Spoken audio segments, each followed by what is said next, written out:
Good afternoon, everyone. Joining me today is the woman to my right who needs no introduction, the Commissioner of the Department of Health, Judy Persichilli. To her right, the state's former epidemiologist and current COVID-19 response medical advisor, Dr. Eddie Bresnitz.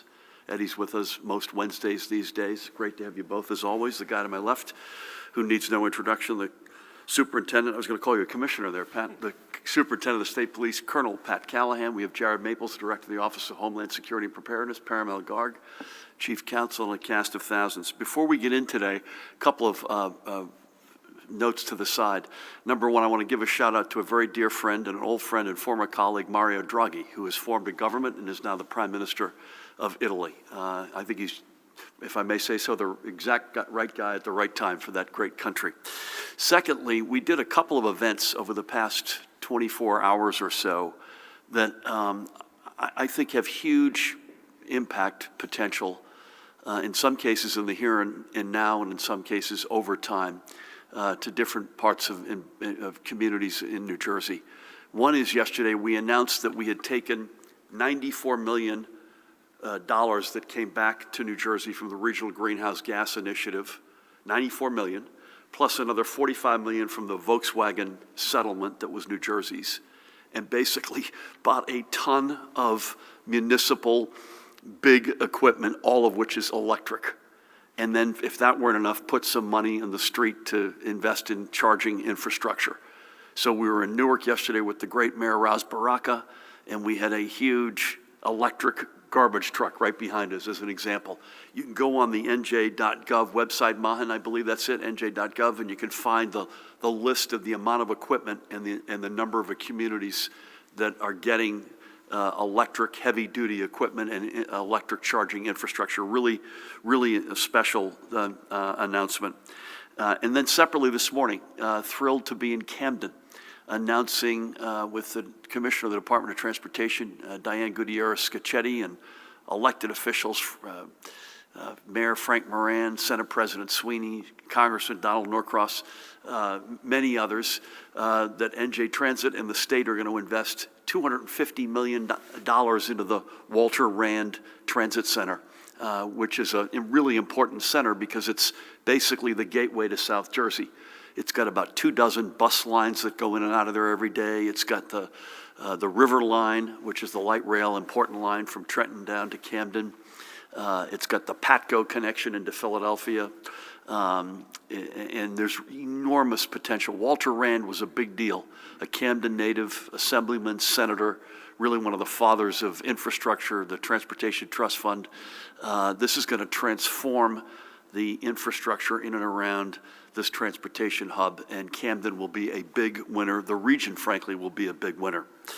So I just want to get those thoughts off my chest. I want to give a shout out, a quick shout out if I can, to all the schools who worked so hard to safely welcome parents back into your gyms and rinks to cheer on their student athletes. We had, based on the evidence that we have, which is largely anecdotal, I don't think you've got any to the contrary, we had a very good first weekend of competitions, and I'm confident that school leaders and athletic directors and their teams will continue to ensure that parents can safely attend these sporting events. I don't know how many tweets we got, but we got a lot of tweets at us, photographs of custodial and other staff, athletic director staff, putting the protocols in place, and it was really encouraging. Another note to start our day today, I'm signing an executive order extending the public health emergency for another 30 days. As we have noted many times before, unless it's extended, these emergencies expire actually after 30 days. I want to, in particular on this extension, emphasize, Judy, you would want me to do this, that among other important measures, the Department of Health's ability to regulate the distribution of the vaccine is linked to the declaration of a public health emergency. Failing to extend the public health emergency risks compromising the department's ability to prioritize high-risk individuals, promote adequate staffing at vaccination sites, and ensure that residents are receiving the correct second dose of their vaccine, among other important steps. So today's action means that we can continue our ongoing COVID-19 mitigation efforts while also vaccinating New Jersey residents as quickly and as safely as possible. And before we move to the numbers, including vaccine numbers, I want to acknowledge the news from the Biden administration that it will rescind the policy instituted under the Trump administration that had made it more difficult for local partners, like New Jersey, to fund large infrastructure projects like those included in the Gateway program. Unfortunately, the Hudson Tunnel project, which is really the biggest piece right at the center of the Gateway program, it languished over the past 4 years as the Trump administration refused to accept the commitment to the project made by President Obama that federal loans taken by local partners would contribute to the local share for the project. I recently raised this issue directly on a call with now Transportation Secretary Pete Buttigieg, and I'm pleased to see this action taken as a result. And frankly, I'm not surprised. Pete, who I've known for many years, got this immediately. Think about this. If I borrow money and I use the proceeds to be part of my local commitment and I have to pay the money back, that's real money. That's money good. And the fact that that was denied for 4 years under the prior administration is really frustrating, but this is a good result, at least in the here and now. So yesterday's action will provide much needed flexibility for the financing of the Gateway program and other Northeast Corridor projects, including for the construction of the sorely needed 2 new tunnels under the Hudson River. Now that this impediment to progress is removed, and I look forward to working with Secretary Buttigieg and his team and with the Biden administration to finally get the Hudson Tunnel project back on track. We need these new tunnels. Our economy needs it. Our commuters need it. Our entire region needs it. And by the way, they will spin thousands of good-paying union jobs, among other benefits. Now, moving to our vaccination efforts, the dashboard is showing, Judy, I've got 1,470,941 administered doses as of this morning. So far of that amount, just about 1,060,000 New Jerseyans have received at least their first dose.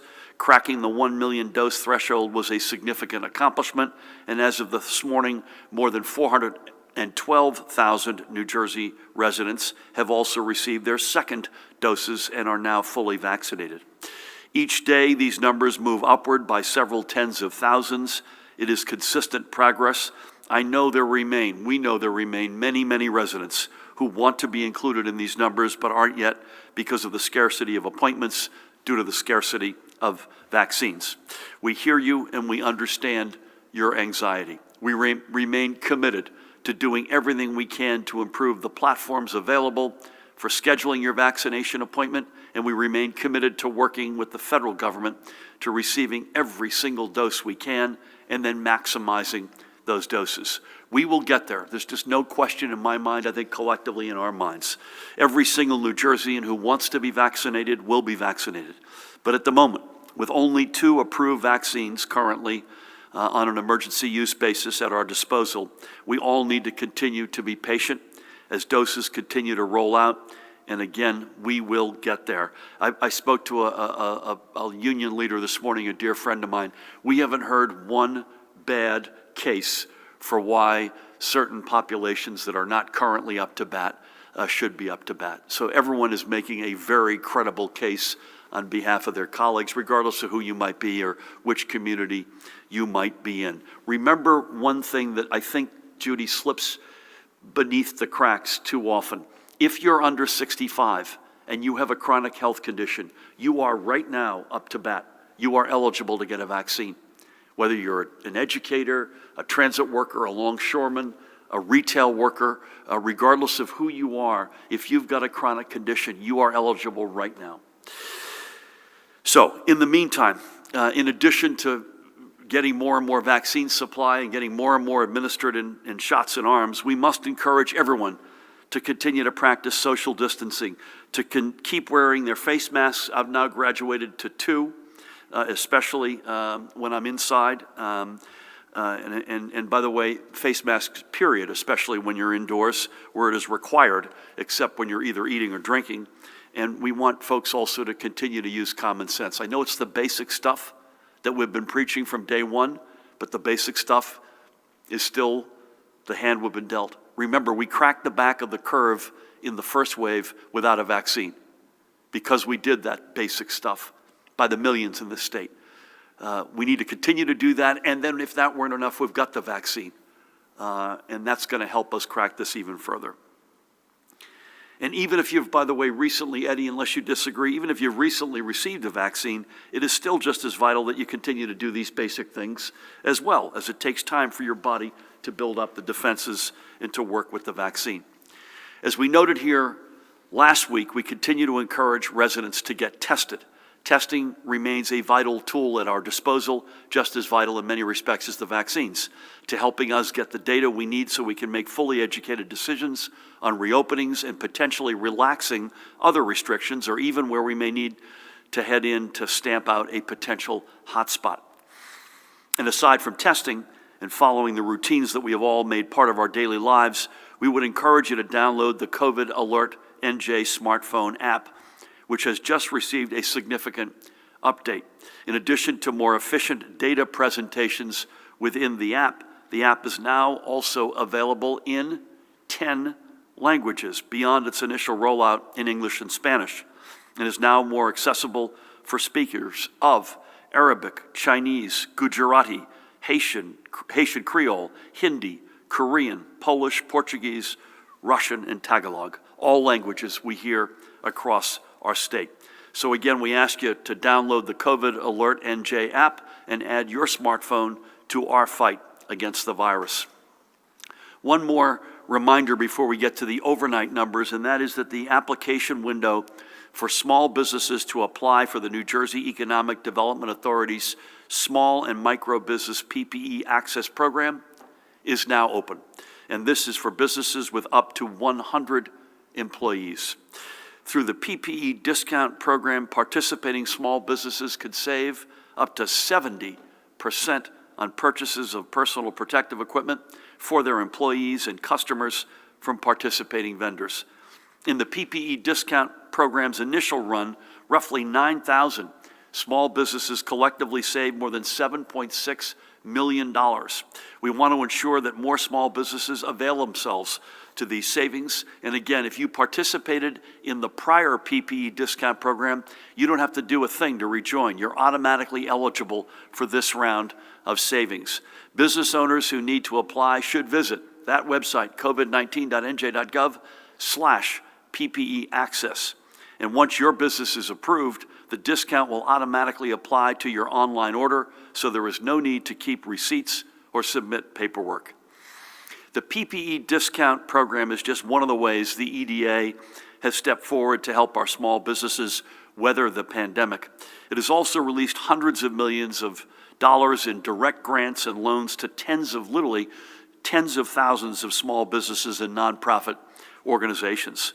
Let me give you an example. One of the beneficiaries is the Camden-based, this is a very cool organization, by the way, Symphony in C, which has been a part of South Jersey's cultural landscape since its founding as the Haddonfield Symphony in 1952. Symphony in C is just one of 3 professional training orchestras in the entire United States.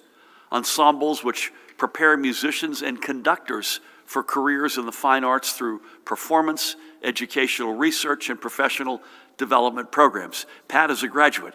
That's not true. Just want to make sure you're paying attention. This mission, preparing tomorrow's musical leaders, has been Symphony in C's core mission since 1987. Needless to say, the pandemic hit our arts community especially hard, and Symphony in C has received 2 grants from the EDA that have allowed it to keep up with the payroll. But the Symphony continues to face continued challenges, and we remain committed to helping in any way we can. I had the great honor, I think, last Friday of speaking with that woman, the president, Pamela Brent. I also would encourage each of you watching, if this grabs you, if you have the means to support their mission of arts education through music, go to their website there, Symphony in C, symphonyinc.org. New Jersey has a long and storied history in the fine arts. Let's keep it strong for future generations. With that, Judy, let's go to the overnight numbers. So we'll begin with a case update.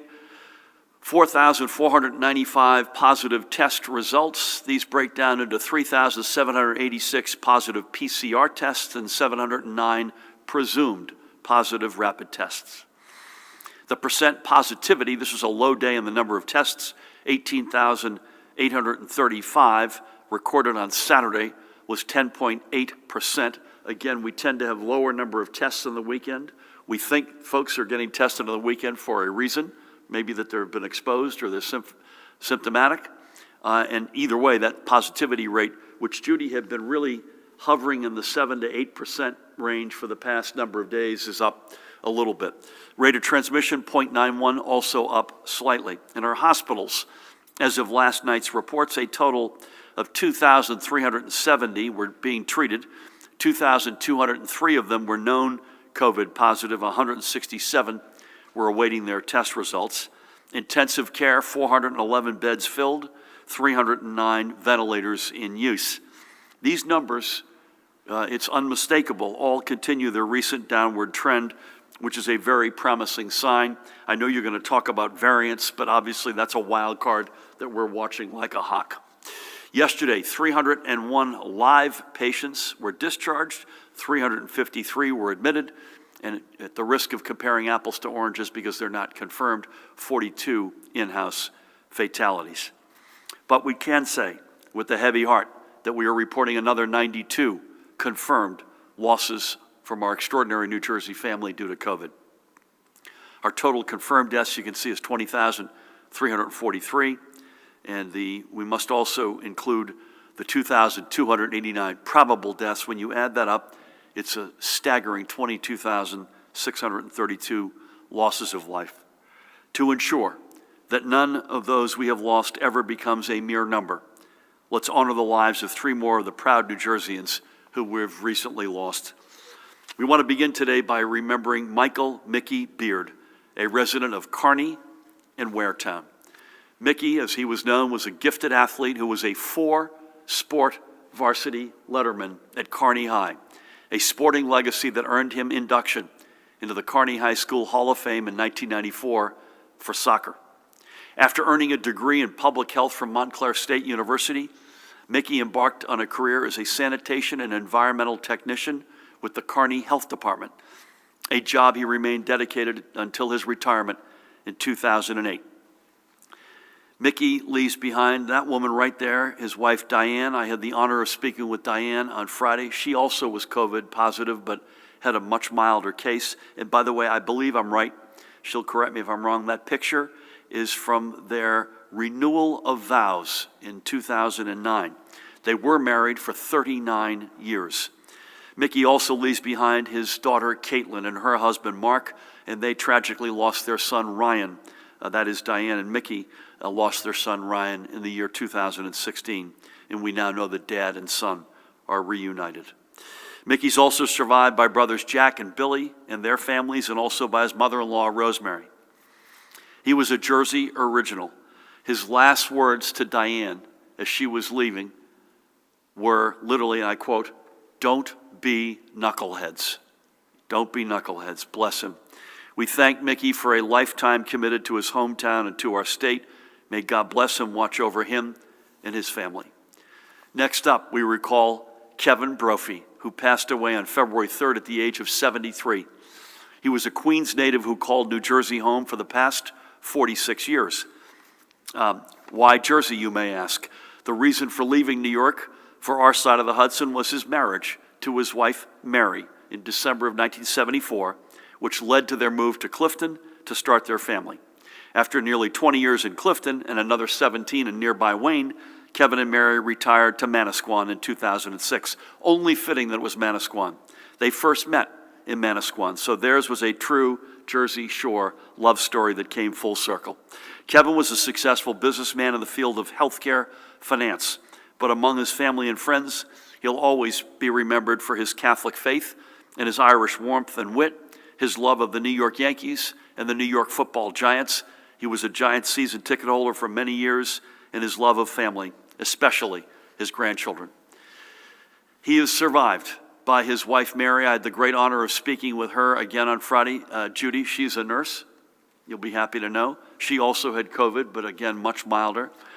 He's also survived by their 3 sons. Daniel, I think, is in Ridgewood, who's in technology. Thomas is a lawyer at the Port Authority, and Matthew's an electrician. And by the way, they're all in Jersey. and their families, by the way, including Kevin's 5 beloved grandkids, Leah, Jack, Grace, Alexandra, and Kevin. He also leaves his sisters, Marianne, Teresa, and Agnes, as well as numerous nieces and nephews and countless friends. May God bless and watch over you, Kevin, and the family that you leave behind. And finally, for today, we honor this guy, a giant, Eugene Marsh of Pennington. So Eugene was born and raised in South Carolina. He was the first black student to integrate his all-white high school. Think about that courage. He was a decorated Vietnam veteran, earning the Distinguished Vietnam Medal, Army Commendation, and the Bronze Star Medal for valor in combat. His life eventually brought him to New Jersey, where he started his construction management firm, where he also met his future wife, Elaine, in 1995. In 2012, another milestone here, his company was the first black-owned firm selected by the federal government to work on renovations at the Statue of Liberty. But even with a successful business, Eugene went back to school to pursue the college degree he had never attained, and an entirely new field, by the way, as well, one that would get him working with his fellow veterans. At Rider University, he would earn both his bachelor's and master's degree in clinical mental health counseling. Isn't that extraordinary? In 2014 and 2018, respectively. But he wasn't done. And at the time of his passing, Eugene was studying again at Rider toward a doctorate in educational leadership. His focus again was on mental health disparities among veterans. I want to thank our friends at Rider, by the way, for bringing Eugene's extraordinary life and passing to our attention. Even though the pandemic cut short his ultimate dream, Eugene had already left a tremendous mark, as he was the 2018 recipient of Johnson & Johnson's Dr. Martin Luther King Jr. Community Service Award for his work and engagement with vulnerable populations. He leaves behind his beloved Elaine, with whom I had the great honor of speaking on Friday, as well as his siblings, Charles, Michael, James, Francesca, Esther, and Susan, and his foster siblings, Jeffrey, Kendall, Maylene, and Jackie, among a tremendous list of nephews and nieces, cousins, in-laws, and friends. We thank Eugene not only for his service to our nation, but to our state, and particularly to our veterans. His story should be an inspiration to all, that you are never too old to keep learning. Eugene was 71 years old. God bless you and watch over you, my friend. 3 more of the lives lost to this horrible pandemic. We are all optimistic, let there be no doubt, for better days ahead. But it is always important to remember those who will not be with us to celebrate those days. We will never forget Mickey, Kevin, or Eugene, or any of those we have lost. And finally today, unrelated to COVID, I would be remiss if I did not note a passing from among our family in the governor's office. Early today, we lost Edwina Davis, that woman on the left, who had served for nearly 30 years on the administrative staff within the governor's and the council's office. She joined state service in 1992 after a career that included stops as an educator and in the hospitality and public relations industries. She was hired in the administration of Governor Jim Florio. And while the names on the doors changed every few years, Edwina's didn't. She worked under not just Governor Florio, but under Governor Whitman, DeFrancesco, McGreevey, Cody, Corzine, Christie, and yours truly. I think it's fair to say that there's not anyone who worked in the front office in any of the 8 administrations she served who doesn't have an Edwina story to tell. She took on the role of ambassador of the governor's office. She was an institution within the institution. Even during the pandemic, and even at the age of 82, Edwina did not want to sit still or sit this out. We are keeping her husband Warren and her children Lori, and so this is First Lady Tammy Murphy hanging with Edwina on the left and her daughter Lori on the right. Also her daughter Wendy and son Michael. We're keeping them all in our prayers today. Edwina was an extraordinary and amazing spirit. We miss her deeply. Thank you for all that you did, Edwina, and may God bless and watch over you. We'll handle things as best we can from here. And with that, please help me welcome the woman who needs no introduction, the Commissioner of the Department of Health, Judy Persichilli. Thank you, Governor, and good afternoon. As the Governor shared, the number of vaccine doses administered in the state continues to increase. The 6 megasites reached a new milestone yesterday, administering 201,872 vaccine doses. The Gloucester County megasite alone has administered more than 60,000 doses to date. Yesterday, the sites also reached a new single-day high, administering more than 13,000 doses in one day. These sites are playing an essential role in supporting our goal of vaccinating 70% of the eligible adult population. They are doing their work in collaboration with our major hospital systems, Hackensack Meridian, Atlantic Health, Robert Wood Johnson Barnabas, Atlantic Care, Virtua, and one of our universities, Rowan of South Jersey. As vaccinations are underway, there have been some challenges due to the weather affecting the country. Vaccine shipments this week have been delayed due to the storms that are moving through the United States. We're closely monitoring the information coming from the CDC on our shipments. Most vaccination sites in our state have been using inventory on hand to ensure that appointments are kept. All vaccination sites, however, are expected to have plans in place for rescheduling appointments should they not have sufficient inventory. Additionally, with bad weather coming tomorrow, all sites have contingency plans in case they need to reschedule appointments. As we have said before, getting as many individuals as possible vaccinated is vital to our fight against COVID-19, and this is particularly important given the concerns about the increasing number of mutations being seen in the virus. Viruses constantly change or mutate, and new variants of a virus are expected to occur over time. Sometimes new variants emerge and disappear. Other times, new variants emerge and persist. Currently, the only variant identified in New Jersey is the B.1.1.7 variant, the variant which emerged in the United Kingdom. There are a total of 50 cases of this variant in New Jersey. The department's Public Health and Environmental Lab is doing sequencing for all virus variants. The lab continues to increase its testing capacity and is also working with public and private partners to increase testing for variants. Additionally, the department participates in the CDC surveillance program, where specimens from New Jersey residents are randomly selected and sent to the CDC for sequencing. Sequencing is done in collaboration with local, state, and federal health partners on outbreaks with atypical transmission patterns, cases with international travel to areas where variants are prevalent, for example, Brazil and South Africa, and random samples of COVID-19 positive cases from the northern part of the state, the central part of the state, and the southern part of the state.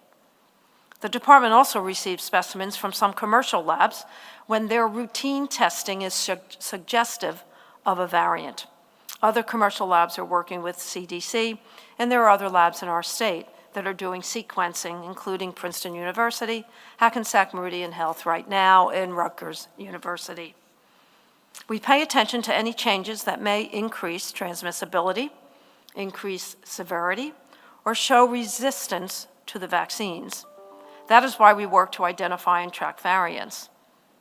When variant cases are confirmed, local and state public health officials perform a public health investigation, and that includes contact tracing. Contacts are notified and advised to quarantine. So far, studies suggest that antibodies generated through vaccination with the currently authorized vaccines will continue to prevent serious illness and slow the spread of the virus. Impact of vaccine on new variants is being closely investigated, and more studies are underway in this regard. The variants seem to spread more easily and quickly than other variants, some variants, which may lead to more cases of COVID-19, which is why it is vital that we continue to practice the public health measures that are proven to reduce the spread of the virus. Mask up, physically distance, wash your hands for at least 20 seconds, stay home if you're sick, and get tested. As a reminder, correct and consistent masking is an important step everyone should take to prevent getting and spreading the virus. Make sure your mask fits snugly against your face. Gaps can let air with respiratory droplets leak in and around the edges of the mask. Pick a mask with layers to keep your respiratory droplets in and others out. A mask with layers will stop more respiratory droplets getting inside your mask or escaping from your mask. Use a cloth mask that has multiple layers of fabric. Wear one disposable mask underneath your cloth mask. The second mask should push the edges of the inner mask against your face for a tight fit. Another important tool for controlling the spread of COVID-19 is contact tracing. If a contact tracer calls you, please take their call. Answer their questions to help protect yourself, your loved ones, and your community. As the governor shared, the updated version of COVID Alert NJ app is now available. If you haven't already, please take the time to download the app. It is now available in 10 new languages.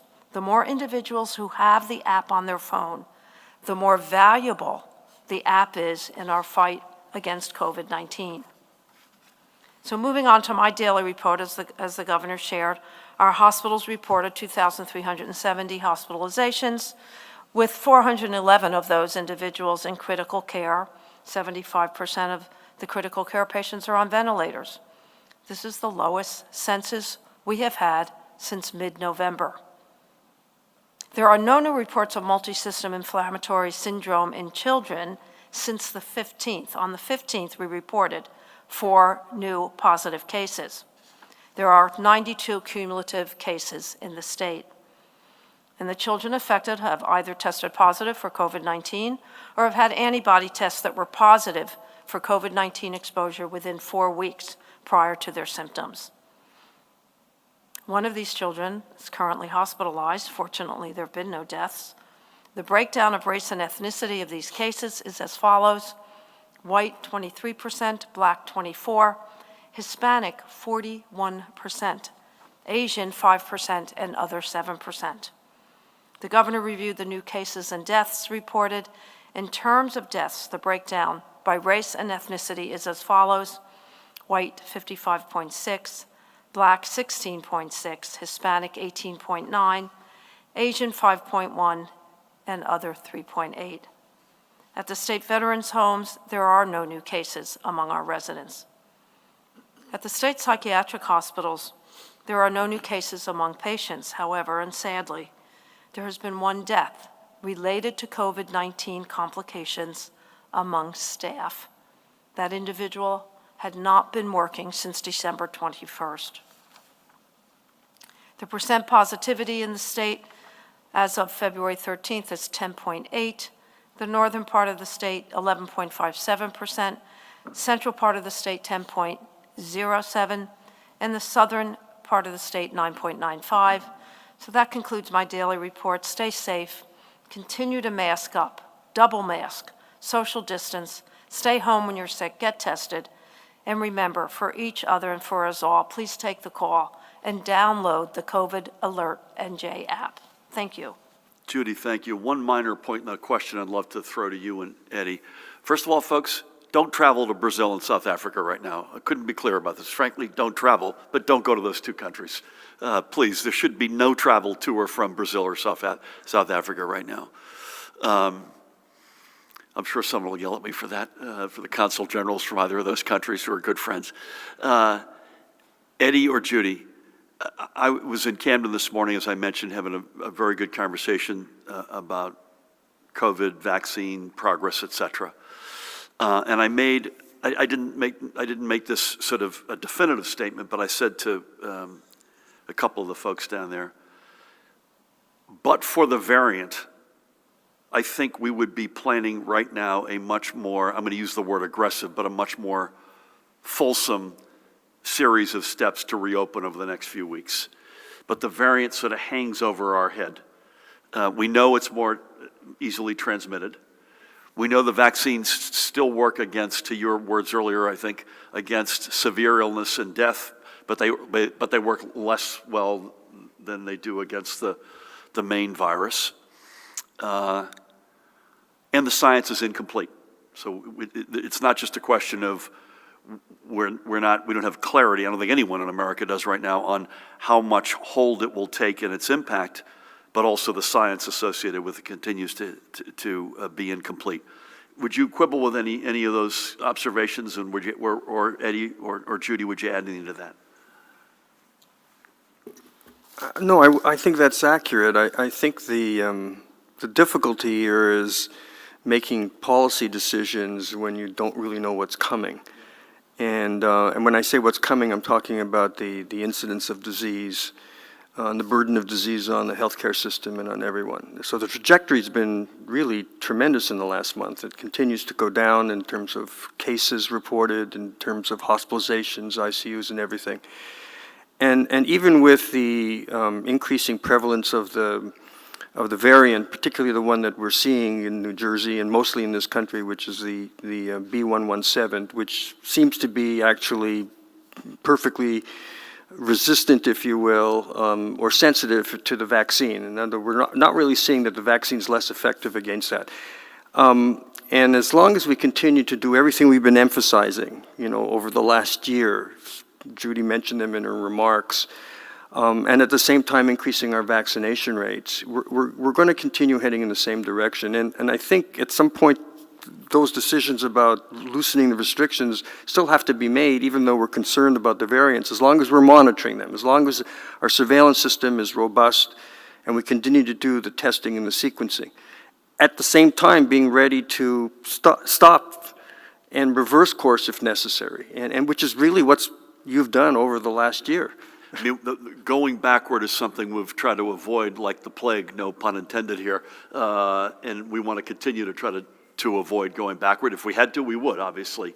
We've frozen steps. Remember, we were going to open indoor dining sometime in late June, as I recall, and we had to unfortunately hold that back till September 4th, so well said. Again, that echoes what Tony Fauci advised us in private and in public. Keep doing the basic stuff, keep your vaccine rollout going, and ultimately this is going to sort its way through. But between now and then, of course, is something that we've got to manage. Pat, we got more weather coming. I know ABC was out there aggressively, but I have to take a moment of personal privilege here. I learned something last night from my colleague in Texas. I think he was on Sean Hannity on Fox.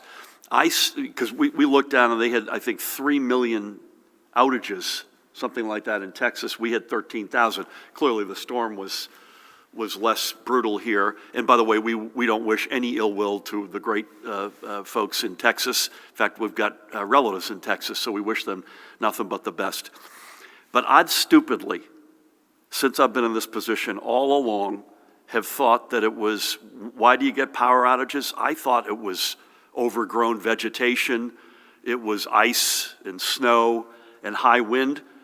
Come to learn last night from my colleague in Texas, it's actually due to solar power, wind power, and the Green New Deal, which I had missed that. So it just goes to show you, you could learn something no matter how many times you've been around the block. So with that, Pat, over to you with a little outlook on weather, compliance, and other matters. Thank you, Governor. Good afternoon. ABC was out over the weekend. They were down in Cape May as well as in Middlesex County. They did not come across any violations in Cape May, but the following 7 establishments in Middlesex were Riverside Sports Bar in Perth Amboy, Pagodas Place in Perth Amboy, Passions Nightclub, Perth Amboy, Courthouse Inn in Perth Amboy, Portuguese Manor Restaurant, Perth Amboy, Yu Sushi in Woodbridge, and Cafe Luna in Old Bridge. And those were basically a combination of no facial coverings, over the 35% capacity, no social distancing, and sitting in a bar, combination of all of those things. And I'll also note that ABC is also issuing charges against Aluba Lounge in West Orange, seeking to revoke their liquor license.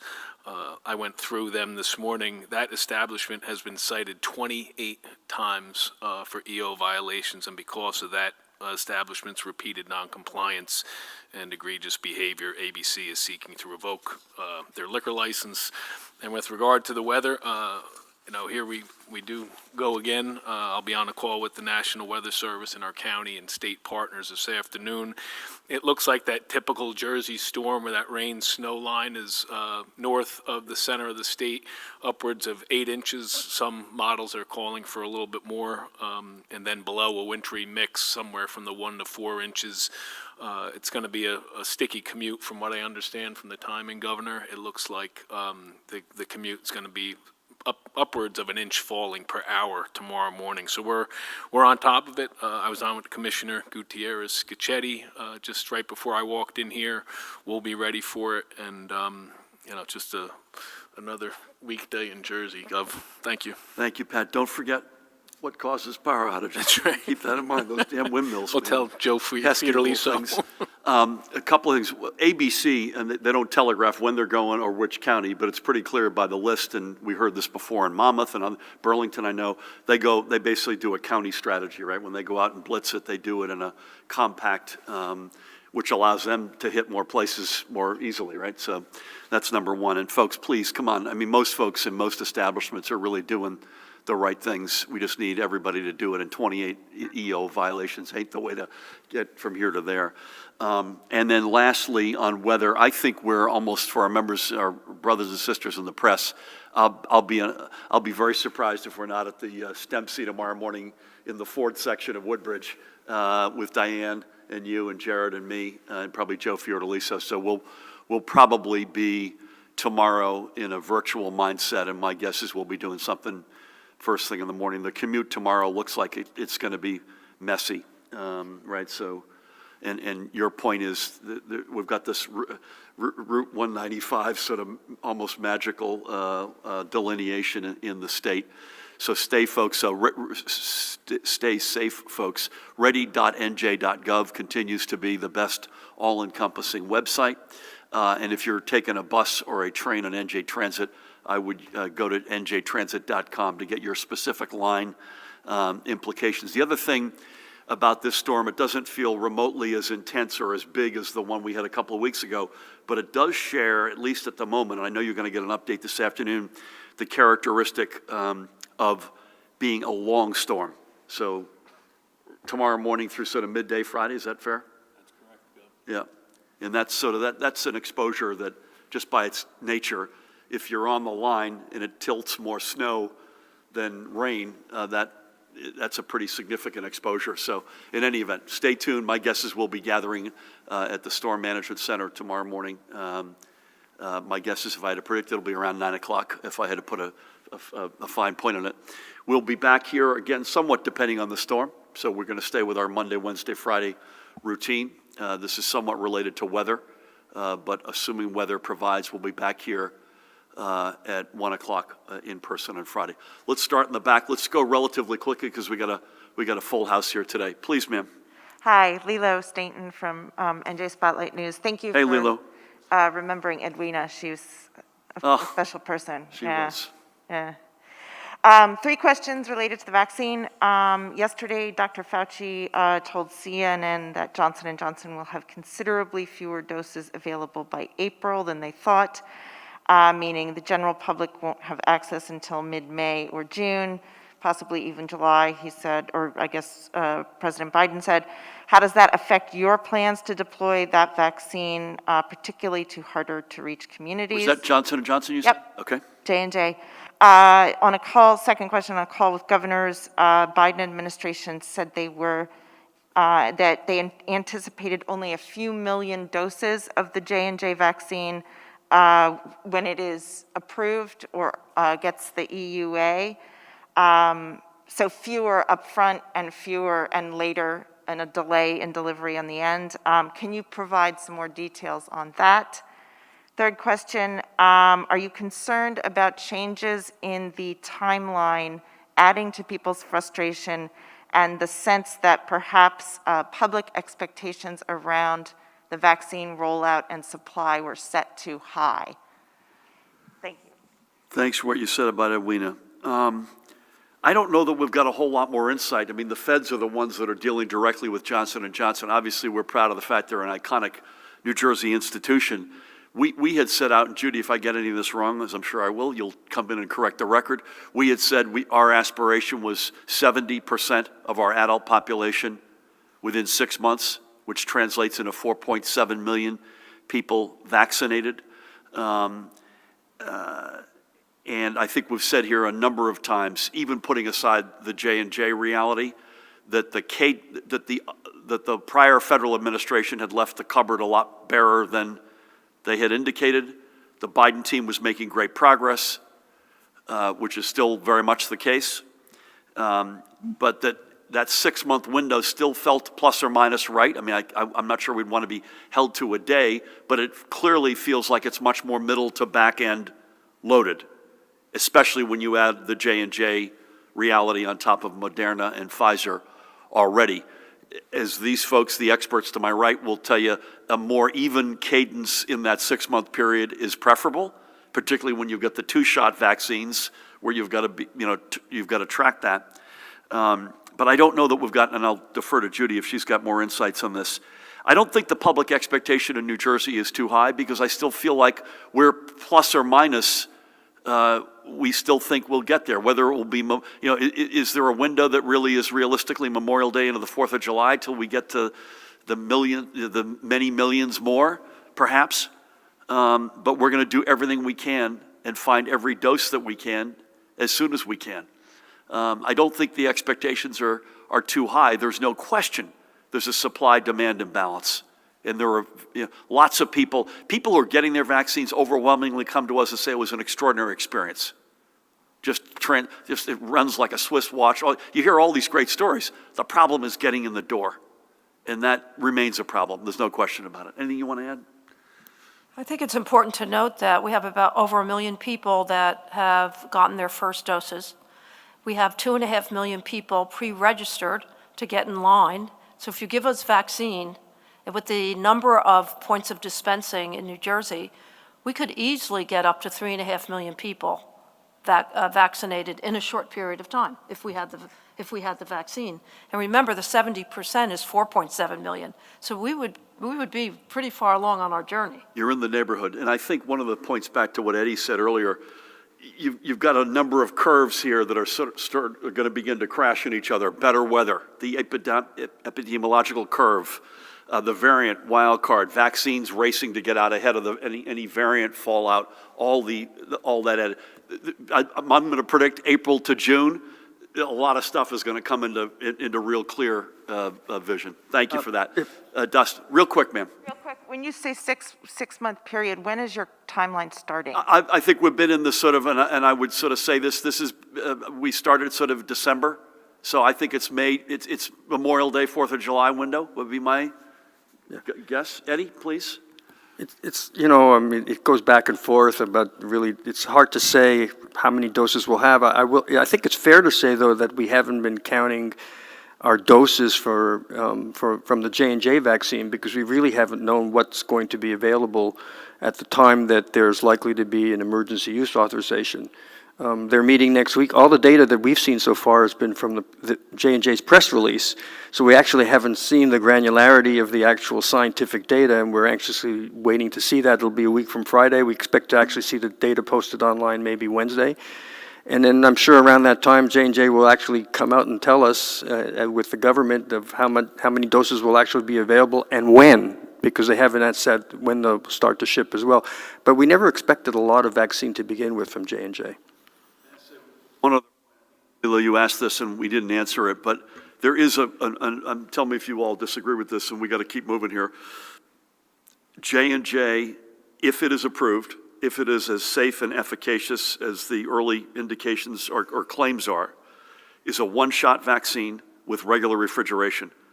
That does afford an enormous amount of flexibility for us collectively to get into hard-to-reach places, because you don't have to worry about this cold chain storage or scheduling the second appointment. That gives you a nimbleness that right now the system doesn't really have. We've got a massive distribution system that needs a lot more supply, but it's sort of a metronome. You've got to be very careful on how the first and second doses are scheduled, administered, et cetera. If, again, it's an if, Eddie, if the J&J comes out the way they think it will, that is an element of flexibility that we don't have at the moment. Is that fair? Okay, thank you. Dustin, good afternoon. Good afternoon. Why are cases and hospitalizations going down, but the RT is going back up? And could that be reflective of the more contagious variant? Is the Labor Department having problems again getting the 11-week unemployment extension out? And if so, what's the issue and when can people expect that to be resolved? Governor, what was your understanding of the visa arrangements Sky Blue had with Global Premier Soccer, and were you aware that they could potentially be illegal? And lastly, can somebody just explain how the administration calculates what qualifies as a nursing home death?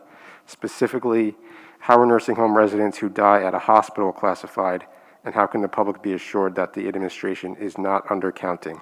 Thanks. I will defer to Eddie and Judy on I'm glad you asked it because this is one we get a lot. Hospital rate going down, RT rate is really still been in a range, but it's started to creep up a little bit. I think part of the reason is it's a look back over a 7-day period, and the hospitalizations are what they are last night. But Labor Department, I've got no insight on that. If I can come back to you on that, I'm not aware of that. But if it's, do you have anything on that, Paramel? Okay, if we can come back to you, we will.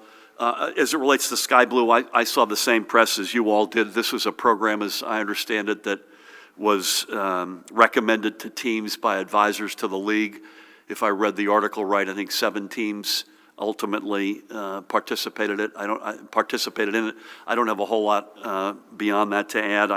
I think either the team has or will put out a statement. I do want to reiterate the reason why we went into this is the reason why we're still in women's soccer today, and that is, you know, when our daughter was younger, not that I think she ever had an aspiration to be a pro soccer player, but it was notable that the young boys, including our sons, could look up to pro soccer athletes in the U.S. at a major league level, and you couldn't if you were a young girl, which was made even crazier because we were the #1 national team and continue to be top couple in the entire world. And that's why we went into it, and that's why we stay in it. I noted this morning, I think it was this morning, I saw that there's a Washington franchise which is getting stood up with some really cool people. Jenna Bush, Chelsea Clinton, who we hosted for the Women's World Cup in Germany, Brianna Scurry, former national goalkeeper, also we hosted in Germany for a clinic. So I hope that's a sign of a trend that the girls can continue to look up and see women playing professional soccer, right standing with great pride alongside the men.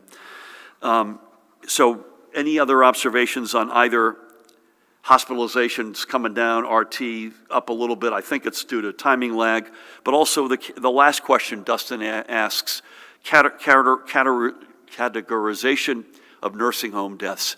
You know, one of the things that I think we take great pride in, we have been as upfront and as explicit about losses of life, including over a couple of thousand probable deaths from COVID-19, and we've never wavered from that, and we never will. But the specific question of how is that characterized? I assume this is the question, someone's in a nursing home, they get sick, they need hospitalization, they go, sadly, God forbid, but they pass. Are they counted as a hospital death versus a nursing home death?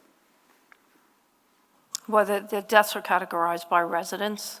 They are definitely categorized as a nursing home death. And they're captured both in the confirmed, lab confirmed, and the probables. Anything on, Eddie, on RT? No, up a little bit, and hospitalizations coming down. Yeah, I agree with you on that. The timing is important. The other thing is that we have been more and more using monoclonals in the state. We have a program, a dedicated program in the department that's basically coordinating the use of the monoclonals around the state and distributing it from the federal government.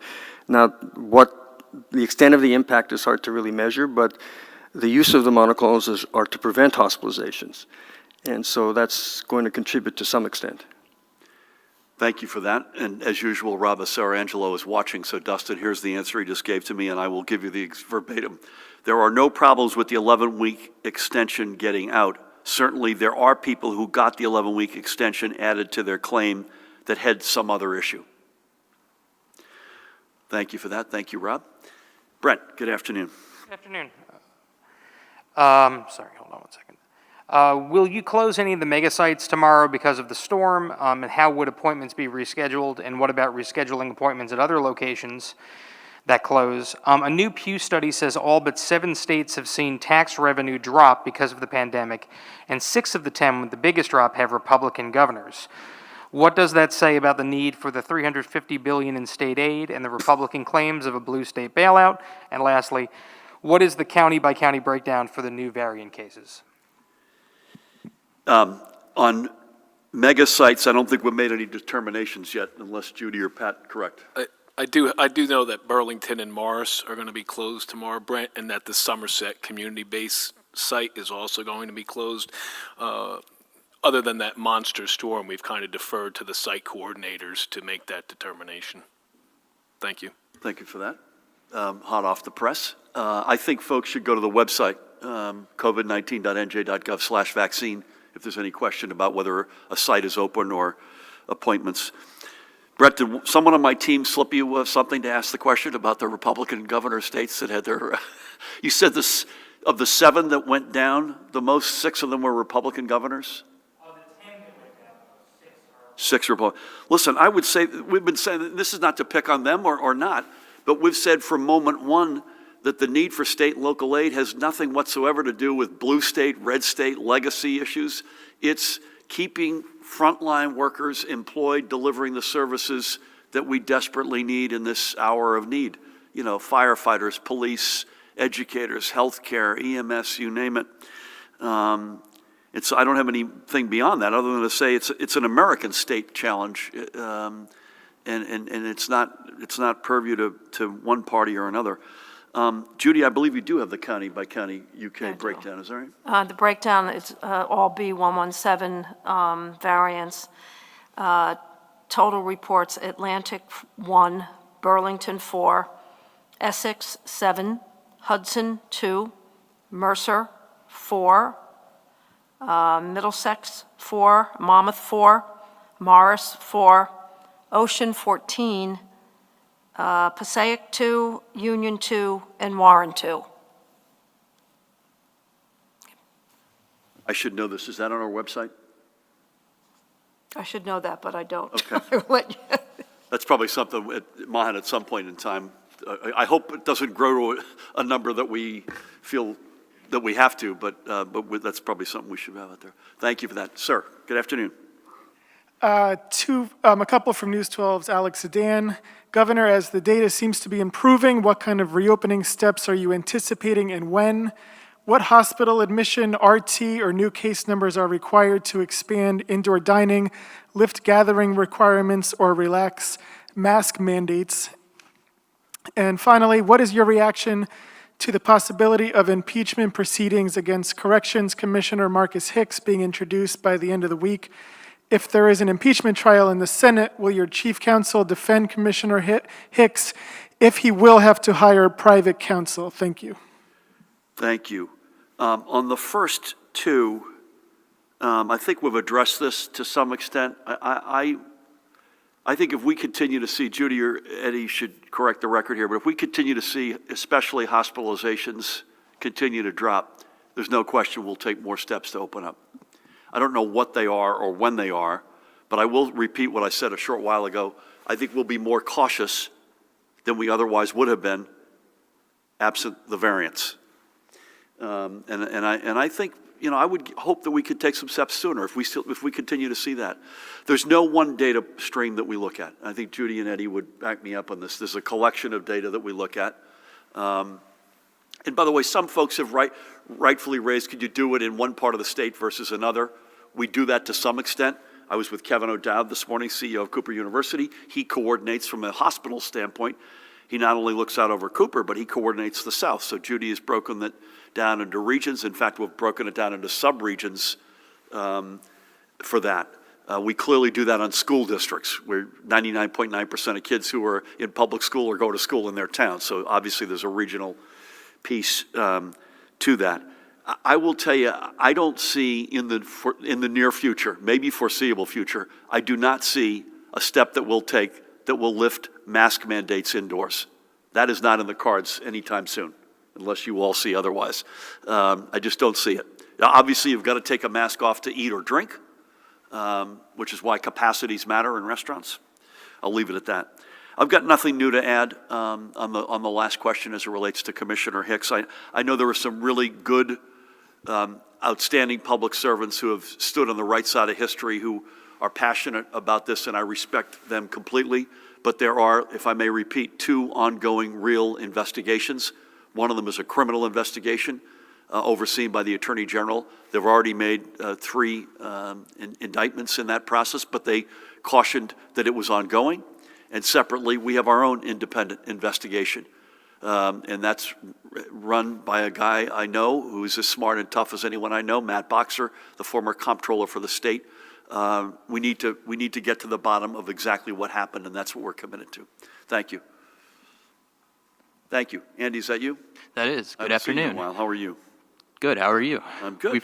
We've heard from officers of the Burlington County Farm Fair and the New Jersey Ag Fair Association that they are in desperate need of guidance as to whether they can open this summer, as now is the time that they planned for these events. Sorry, for the Burlington County what? New Jersey Ag Fair Association and the Farm Fair for Burlington County. Okay. When might your office be releasing that guidance, and could you preview what that might look like, give them sort of an idea? Will you consider an ombudsman to the New Jersey Ag Fair Association, in representation of the 21 Ag Fair associations? What I consider what, sorry? An ombudsman. Okay. Is that it? That is it. Thank you. Listen, we are going to get to that point. I'm not sure we need an ombudsman, but I'll defer to Chief Counsel Paramel Guard could follow up with you, Andy, on what that might look like. I've never been asked that before. I don't know that we need that. These are incredibly important organizations and events in the year. I don't know when, this is the first question I've been asked about the summer, and I don't know when this will all begin to come to a head, and we recognize things like ag fairs, county fairs, summer camps. You can't turn on a dime. There's a runway, there's a leading up to that process, but I've got no news to report at the moment. I would be very surprised and very disappointed if we don't have a much better reality, June, July, August than we do, than we've had in the dead of winter. But what that means in terms of steps that we can responsibly take, I think it's too early to tell. But very happy to communicate. Mahan, you may want to weigh in here as well. Very happy to communicate with them, be as forthright and transparent as we can be in terms of answering their questions, and stay in touch. Is that fair to say? Thank you. Mike, is that you? I didn't recognize you. Good afternoon, Governor. Thank are you. I wonder if you can give an update on the federal CVS Walgreens vaccination program. How have they been doing? Can you say how many first and second vaccines have been administered in the state's nursing homes, and then what percentage of the population at those homes has been complete? And Edna Mahan, I know you just answered a question about that. Sort of separate from that, I'm curious if you have any information about, there were a handful of changes that DOC said they would make after the Justice Department report came out last year. And I wonder if you know whether they have all been implemented, and if not, why have they not been? Thank you. I'll start with the latter. I'll incorporate my prior answer by reference, but as I understand it, and Paramel will correct the record if I don't get this right, when the Justice Department comes in and does an assessment like that, it is very typical that there's a back and forth process that goes on for a significant amount of time. And not bureaucratic reasons as much as back and forth, comparing notes, et cetera. Some folks have, and I don't blame them for asking, have said, hey, will you release the final agreement? There is no final agreement. This is something that is in process. And when we have news to report on that front, we'll get back to you. Judy, I'm going to say the progress has been substantial. And this is what I've got. Again, this is the federal partnership only, Michael. Total doses allocated, 269,100. Total doses administered, 188,222. That's 70%. That's compared today with the stuff that we directly control. We're at 83% administered. So they're still behind, but it was several Fridays ago, not many Fridays, I think 3 ago, they were at 12%. I showed Judy that they've completed 1,110 first clinics. I don't have I don't have information on second and third. Do you happen to have that by chance? Judy? CVS has completed 751 first clinics, 576 second clinics, 63 third clinics. Walgreens has completed 359 first clinics, 232 second clinics, and 26 third clinics. So we're moving pretty quickly through the first and second clinics, and then the third clinic is always the catch-up clinic. And that basically, is my right in saying they've each committed to 3 clinics per? Yes. Okay, per residence. And secondly, the third one is typically to go in and mop up somebody who might have been COVID positive or was out that day or whatever. Is that fair? Given some of the snow days and some of the slowdown, some are now also scheduling fourth clinics. So CVS has scheduled 6 fourth clinics and Walgreens 2, and they will continue till they make sure that the people they have dosed with primary doses get their secondary doses. Again, I think very good progress. It still has a ways to go. We're not declaring any victory, but when I mentioned the allocation and administered, literally, I think it was 3 weeks ago, this coming Friday, so 2.5 weeks ago, they were at 12%. Yeah. And CVS was always out ahead of Walgreens. We had some spirited conversations with both, especially with Walgreens, and to their credit, they threw the bodies on it that they needed to throw on it from the first place, and they made a lot of progress. Thank you for that. Nikita, you good? Governor? Yep. So if you win re-election, you'll have the opportunity in your next term to nominate at least 4 justices to the This is state off Supreme topic, it Court. sounds like, right? Yeah, of course. Sorry. Just want to confirm that. Sure. And I was wondering if you are ready at this point to commit to nominating at least 3 Republican justices, or keeping at least 3 Republican seats on the High Court, as the tradition has been in the state since 1947. Past that, and I'm not expecting you to comment on the specifics of a case, but I do want to know whether or not you feel it's okay for your administration to enter into settlement agreements with people who have committed crimes and that allow those people to continue drawing millions annually, or over $1 million annually, from public entities in contracts.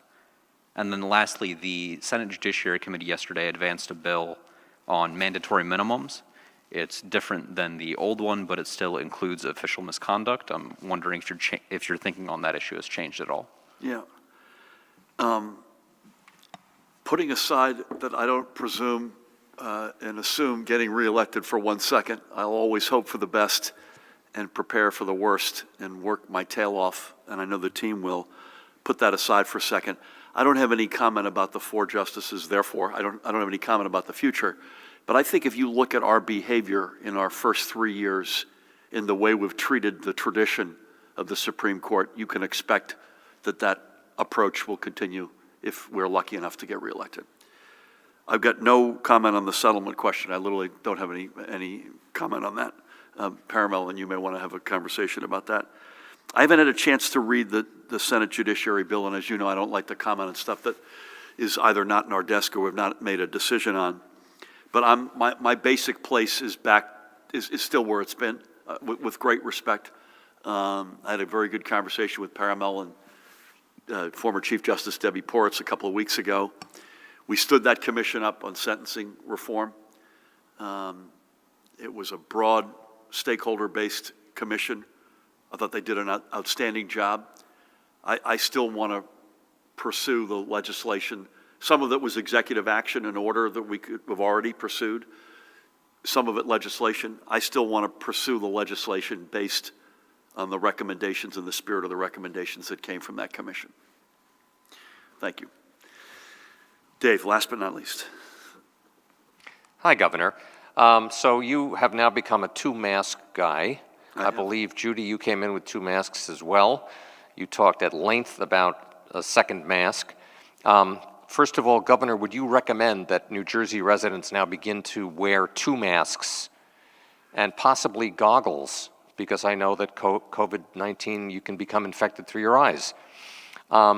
Judy, just to clarify, what is your official recommendation for New Jersey residents? Is this something that they really should be doing at this point? And why Is it just the variants? Is there anything else going on? Governor, a lot of the schools now have started allowing the parents back for the sports activities, but many schools are not letting the kids go into the clubs other than sports. And if you're not athletic, you may not have your outlet, whether it's a club or whatever kind of activity it is. I thought you meant nightclubs, by the way. No. That was No, that would be comment on my That would be the upbringing, comment I think. for Pat Callahan, so I'll hold off on that. But this would be for school activities Yeah. and clubs. Would you recommend that the schools, take another look at this and perhaps allow some of those kinds of situations to go forward?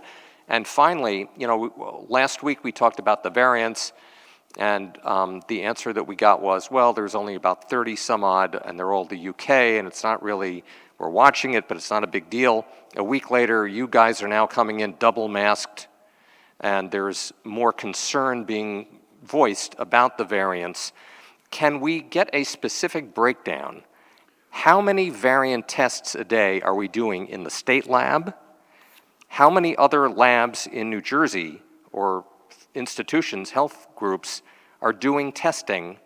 And how many tests a day are they checking to see if this variant from UK or the South African has come to New Jersey? We know that already they had a case in Connecticut, so a lot of people are assuming, yeah, it probably is here, but it's unclear in terms of the amount of testing we're doing. Thank you. I'm going to be a little bit quicker only because our clock is running out on us. My answer on the two, I'm not anticipating goggles. I'll probably Pat will show up Monday with a set of goggles, but the two masks are pretty explicit CDC recommendation from a few days ago. And I don't think it's only variant specific. I think it's variant, but it's also best practices, what we've learned in the pandemic. And again, I'll have Judy and Eddie come in if they want to add anything. The clubs is a very good question. So we've said that there's a huge mental health plus if you can get kids together responsibly, and we've spent most of our time when we talk about that, admittedly, on sports. It's a good question, and I want to give you a crisper answer than just some blanket. But I think if we can get kids together and we could do it responsibly, I think we should want that. We should root for that. There's less usually of a parent involvement, which is why I wasn't sure where you were headed, because the basketball game was going to happen whether mom and dad were there or not. It was already happening, in fact. Now we're allowing mom and dad to come in. I think yours is a broader, can you allow them to congregate for the activity? I did a lot of drama in middle school and high school, for instance. And so the question is, I think some of that's happening, but I want to give you a crisper answer. Paramel or Mahan can get back to Dave with that. And I don't have an answer on the amount of tests and the specifics and the variants, but I do want to reiterate, as I turn things over to Judy and Eddie, that it is not just the variants that we're doubling up here. It's because CDC guidance is a general matter for COVID-19. Variant certainly makes this a little less certain in terms of projections and a little bit of a wild card, but it's not just for that reason. Any thoughts? Please, Eddie. Yeah, first on the masks, the CDC guidance is, first thing is wear at least one good mask. And if you want some extra protection, then wear two masks appropriately. So not wearing two disposable masks, for example. If you're going to wear two masks, it's one that's disposable and one's a cloth mask. But I'm wearing an N95 mask, and you're not supposed to put two disposable masks over this, and it's only going to be a little bit more protection because you can't get a whole lot better than 95. Yep. So having a really good first mask is the key, and then for some added protection, you can wear the second. The other thing is, I think you said that last week we said the variants were no big deal. I don't believe we said that last week. I think we said we were concerned about that, and we are concerned about that, both in New Jersey and nationally as well. The commissioner mentioned in her comments sort of the indications on when we would look to do sequencing. I can tell you that to date, in our laboratory, in the public health laboratory, we've done 107 sequences to date, and we only started this up about 3 weeks ago, and we have 64 pending this week. And we've also, since November, sent 111 specimens to the CDC. approximately 16 per week. Now, the CDC surveillance program is taking samples from all the states, so they're not going to basically overburden themselves.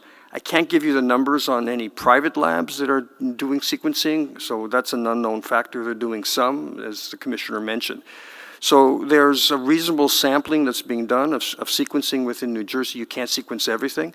When there's some suspicion, as indicated, and there's a memo that's actually gone out to our, around the state just yesterday or today, indicating what the procedures are for submitting specimens to the public health laboratory. We can provide that to you if you'd like. And so we are paying attention to it. We do think it's a big deal. And we're doing what we think is appropriate. Judy, anything you good? I'm going to mask up as I wave off of this, and just say that I think what we've said from the get-go is we assume the worst, hope for the best, and assume the worst. And so the assumption is that these variants are in the state, even though it's the UK so-called is the only one that has been verified. By the way, do you notice the mask I'm wearing, Pat, here? So thank you for that, and thank you all. Judy and Eddie, thank you, as always. We'll stay on this, and I think the spirit is that it's the same playbook that works regardless of which variant you're dealing with. We just got to make sure we use that playbook: social distancing, face coverings, wash hands with soap and water, take yourself off the field, get tested. And God willing, when we get the right supply and get the supply-demand imbalance solved, get vaccinated. And that combination is the sort of, that gets us to the promised land. So Judy and Eddie, thank you. Pat, thank you. Don't forget what causes power outages, Pat, as you're thinking about this. Jared, Paramel, Mahan, everybody, thank you. Again, please thank you for everything you're doing on COVID. Keep doing that. We're going to get there, folks. In the more immediate sense, the next 48 hours are probably going to be rough on the weather front, particularly if you're on the roads. And tomorrow morning's commute is the one that has us the most concerned. Please, please be careful. If you don't have to go out in the morning, don't go out. If you do go out, please be careful. Please allow the equipment to clear the roads. Don't try to jump them or get in their way. And all kidding aside, if your power goes out, don't assume somebody else called it in. Please call it in. And if you see a down power line, don't go near it. Thank God this has not been the case the past couple of winters, but our first winter together, I know at least there were 2 losses of life. A car that drove over and someone who picked up a line, and that's the absolute last thing you should be doing, folks. Ready.nj.gov is the best all-encompassing website, and if you're an NJ Transit person, bus or rail, njtransit.com. We also should say 211 if you need a warming center. 211.org, I believe, is the website. 211 is the phone number. It's going to be cold here as well, even after the snow. It's going to be a cold few days here. So everybody, for all the above, stay safe, be well. God bless.